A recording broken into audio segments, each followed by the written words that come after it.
Hello everyone. तो कहानी की शुरुआत होती है मेल लीड से जिसका नाम है सोसुके, और वो जापान अपने कुछ काम के लिए आने वाला है न्यूयॉर्क से, और इसीलिए वो अपने चाइल्डहुड फ्रेंड सातो आई को एक ईमेल करता है। वहीं सातो आई को देखते हैं जो कि वेट्रेस का पार्ट टाइम जॉब कर रही होती है, और वहीं पर एक शख्स होता है जो कि एक गर्ल को मिसट्रीट कर रहा है और वो उसे ऐसा नहीं करने के लिए कहती है, तो वो ड्रिंक उसके ऊपर ही उड़ेल देता है। फिर सातो आई का मैनेजर उससे बात करता है और फिर पता चलता है कि जो सातो आई है उसे फायर करा गया है। अब वो उसे रीजन ये देता है कि वहाँ पर ऊपर से उसे ऑर्डर आया है कि लोगों को बहुत सारे पार्ट टाइमर हो गए हैं, तो लोग कुछ कम करने हैं, इसलिए वो भी हेल्प नहीं कर सकता। इसके बाद देखते हैं रिसा को जो कि सातो आई की बेस्ट फ्रेंड है, और वो उसे बर्थडे विश कर रही होती है। बट फिर वो उससे पूछती है कि वो इतना डल क्यों दिख रही है, तो सातो आई उसे बताती है कि उसका जो पार्ट टाइम जॉब था उससे उसे फायर करा गया है। रिसा उससे रीजन पूछती है तो सातो आई उसे कहती है कि बस क्या करे, टाइमिंग ही ऐसी थी कि उसे जॉब से निकाला गया है। और फिर वो कहती है कि उसे तो अभी ड्रिंक करना चाहिए। ड्रिंक करते समय वो उससे बात कर रही होती है कि वो दोनों सेम एज के, बट उन लोगों में कितना डिफरेंसेस है। जो रिजा है वो एक रेस्टोरेंट की मैनेजर है, और वहीं पर सातो आई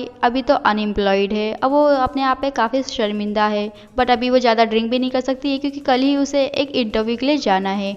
सातो आई इंटरव्यू के लिए जाती है तो वहाँ पर उसे पूछा जाता है कि उसने अपनी 3 जॉब बहुत जल्दी जल्दी चेंज की है, ऐसा क्यों। तो वो बताती है कि पहले जॉब उसने 1 साल तक करी तो वो कंपनी बैंकरप्ट हो गई, दूसरी वाली में उसने करी तो वो कहीं पर मर्जर हो रही थी तो वो भी डूब गई, और थर्ड वाले में तो प्रेसिडेंट को ही अरेस्ट कर लिया गया था। और उसी के साथ वो लोगों को बताती है कि वो कितना जी जान लगा के काम कर सकती है। बट दूसरी कैंडिडेट के साथ उन लोगों की बात देखकर उसे लगता है कि उसको ये जॉब नहीं मिलने वाली, और इसीलिए वो रिजा को ये बात बताती है। रिजा उसे कहती है कि उसे अभी पहले ही टेंशन लेने की जरूरत नहीं है। बट सातो आई अपनी जॉब की खोज जारी रखती है, और तभी उसे ईमेल आता है सोसुके का, और जिसे देख के वो काफी खुश होती है और रिजा को बताती है कि सोसुके उसका नेबर था और उसके साथ पढ़ा करता था। बट जब वो 6th स्टैंडर्ड में था तो उसकी फैमिली अमेरिका चली गई थी, और अभी उसने उसे मेल करा है कि वो उससे मिलना चाहता है। नेक्स्ट सीन में रिजा सातो आई को कह रही होती है कि क्या वो डेट पे जाने वाले ढंग के कपड़े नहीं पहन सकती है। सातो आई से कहती है कि उसके पास यही है और यही उसे कंफर्टेबल है। और फिर सातो आई को याद आता है कि वो अपना सेलफोन लाना तो भूल ही गई है। रिजा उसे अपना सेलफोन देती है और कहती है कि वो इसे यूज कर सकती है। और वैसे ही जो सातो आई है उसके पास तो सोसुके का पहले से फोन नंबर था। सातो आई सोसुके को मैसेज करती है कि वो वहाँ पर पहुंच गई है, अब वो कहाँ पर है। और तभी वो देखती है एक शख्स को जो कि वैसे ही सोसुके जैसे बचपन में दिखता था वैसे ही दिख रहा था, तो वो उसके पास जाती है, बट पता चलता है कि वो नहीं है। और फिर तभी उसे फोन आता है और वो बताता है कि वो फाउंटेन के पास है। सातो आई सोसुके को देखती है तो उसे लगता है कि कभी कभी लाइफ हमें एक्सपेक्टेशन से ज्यादा दे देती है, क्योंकि उसका मानना था कि जो सोसुके है वो पहले जैसा नहीं दिख रहा था और काफी अच्छा दिख रहा था। और सोसुके कहता है कि फाइनली वो उसे मिल ही गई, और ये कहते हुए वो उसके तरफ बढ़ रहा होता है, बट वो उसे सरपास करते हुए उसके आगे निकल जाता है। तभी सातो आई अपने आप को छुपाते हुए सोचती है कि कैसे वो भूल गई कि जो सोसुके है उसके दिमाग में, उसके ख्याल में तो उसकी जो इमेज है वो एक कूल टाइप की लड़की की है, और वो जो कि उसकी हेल्प करा करती थी, बट अभी वो वैसी नहीं रह गई है। और फिर सताओ आई बताती है कि जो सोसुके है वो अमेरिका गया था, उसके जज्बात ही उसका जो फादर का कंपनी था वो डूब गया था, और उसी के साथ जो लोग इतनी अच्छी लाइफ जीते थे वो भी चली गई।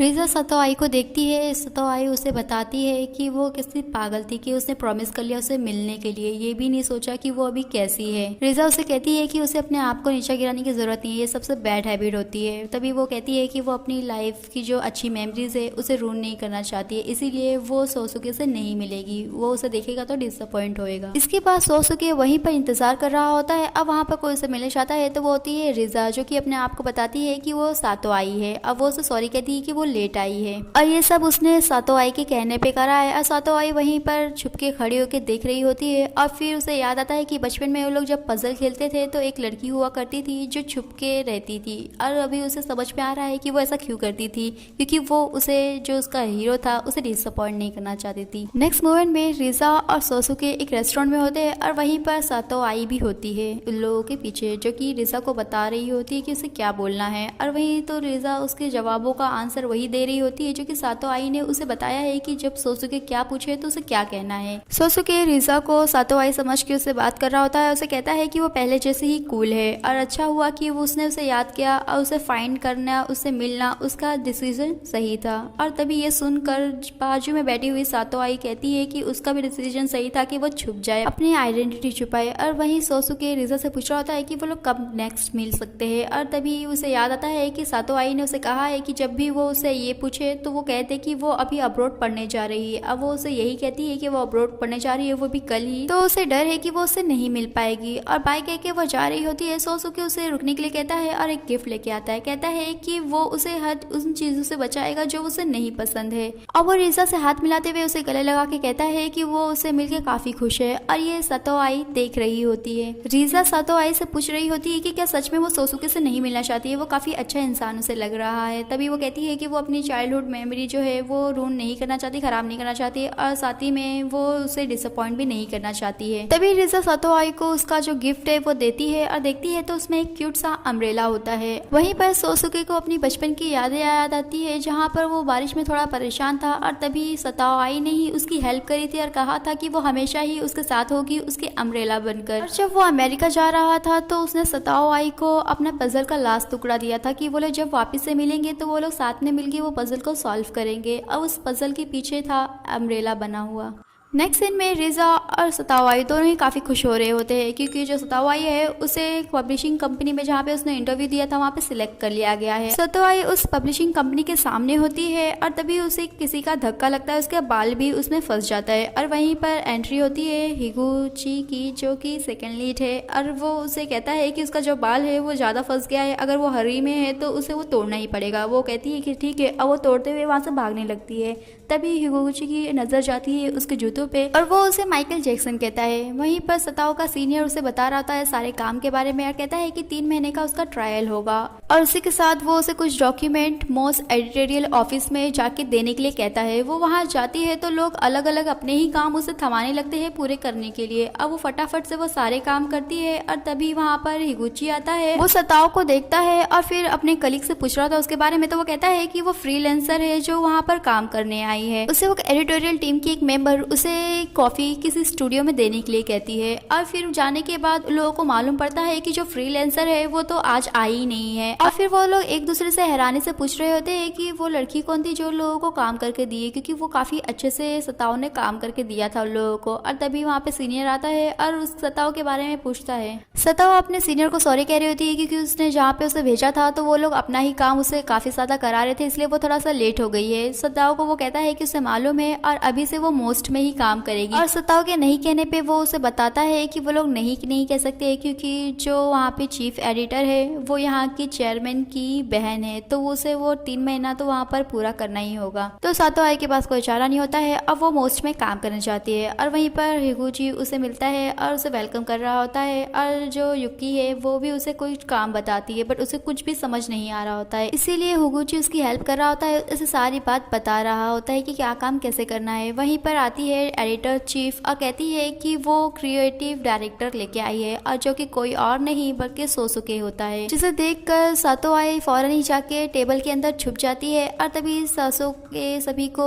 नाम लेते हुए उन लोग से बात कर रहा होता है और बताता है कि उन लोगों का जो मैगजीन है मोस्ट उससे उन लोगों का टक्कर है लूना से, बट अभी तक देखा जाए तो लूना से उन लोग आगे नहीं निकल पाए हैं। और वो सभी को कह रहा होता है कि उन लोगों के पास 3 महीना है और तभी तक उन लोग अपनी जी जान लगा के सब कुछ काम करे। नेक्स्ट मोमेंट में सातोआई भागी भागी जाती है अपने सीनियर के पास और कहती है कि वो वापस से उसे जनरल अफेयर डिपार्टमेंट में बुला ले, वो वहाँ पर काम नहीं करेगी। बट फिर वो उसे बताता है कि जो उसने पहले कहा था वो अभी भी लागू है, तो उसे वो काम करना ही होगा। और वो उसे ऑल द बेस्ट कहता है और जाते समय उसे दिखता है सोसुके, जिससे वो बचने के लिए एलिवेटर में जाती है और फिर भी वो भी एलिवेटर में आ जाता है और एलिवेटर बीच में ही खराब होकर रुक जाता है। सातोआई सभी से बाहर से हेल्प मांगने लगती है और तभी सोसुके जाता है उसके पास और उसे लगता है कि वो जा रहा है उसे कुछ कहने, बट वो वहाँ पर बटन दबा के कहता है कि लोगों का एलिवेटर खराब हो गया वो देखने के लिए। तो उसी वक्त एलिवेटर की लाइट भी खराब हो जाती है जिससे सातोआई थोड़ा डरती है और सोसुके उसे एयरपोर्ट देते हुए कहता है कि उसे लग रहा है कि उसे फोबिया है और वो उसे गाना सुनने के लिए कहता है और कहता है कि उसकी फ्रेंड ने बचपन में उसे कहा था कि अगर वो ऐसा करेगी तो उसे अच्छा महसूस होगा। और जैसे ही वहाँ पर लाइट आती है, दरवाजा खुलता है, तो वो अपना एयरपोर्ट लेते हुए बिना कुछ कहे वहाँ से चले जाता है और जाके पब्लिशिंग कंपनी के चेयरमैन से मिलता है और फिर वो सोसुके को बताता है कि जो मोस्ट है जो मैगजीन थी लोगों की जो कि इतना अच्छा कमा के देती थी लोगों की कंपनी को, अभी वो ऐसा हो गया है कि ना रहे तो ही ठीक होगा। बट उसने फिर सोचा कि वो अपनी कंट्री जापान में मोस्ट को 3 महीना दे। तभी सोसुके उससे पूछता है कि क्या चीफ एडिटर एकाजावा को मालूम है, तो वो कहता है कि उसकी जो बहन है वो सिर्फ डेकोरेशन के लिए, उसे ना पता रहे या पता रहे वो एक ही बराबर है। बट वो सोसुके को कहता है कि उसे अंदाजा नहीं था कि उस कंपनी के लिए मोस्ट के लिए कोई उस जैसा आएगा। इसके बाद मैगजीन के लिए शूटिंग हो रही होती है और वहीं पर वायर में फंस कर सताओ आई वहाँ पे सारी चीजें गिरा के खराब कर देती है और सभी से माफी मांग रही होती है और वहीं पर सोसुके आता है और वो उससे भी माफी मांग रही होती है। तभी वो उसे कहता है कि वो है कौन, वो तो उसे एलिवेटर में दिखी थी। तो यूकी वहाँ आती है और सोसुके को बताती है कि वो जनरल अफेयर में काम करती थी बट अभी उसे यहाँ पर 3 महीने के लिए भेजा गया है काम के लिए। और तभी वो कहता है कि उसे फर्क नहीं पड़ता है कि वो कहाँ पे काम करती थी, बट अभी वो लोग के साथ काम कर रही है तो उसे प्रोफेशनल रहना चाहिए। नेक्स्ट सीन में सताओ आई रिजा को बता रही होती है कि सोसुके उसके साथ काम करने के लिए आया है। तभी रिजा उससे पूछती है कि क्या उसने उसे पहचाना, तो वो उसे बताती है कि उससे तो लगता है कि एक ही नाम की 2 लड़कियां हैं, जो कि एक उसकी फ्रेंड है और एक वो है। उसी वक्त सातो आई को सोसुके का ईमेल आता है और वो उसके अपलोड के बारे में पूछ रहा होता है। तभी जो रिजा है वो अपना एक अपलोड करती है पिक और उसके साथ वो लिखती है कि वो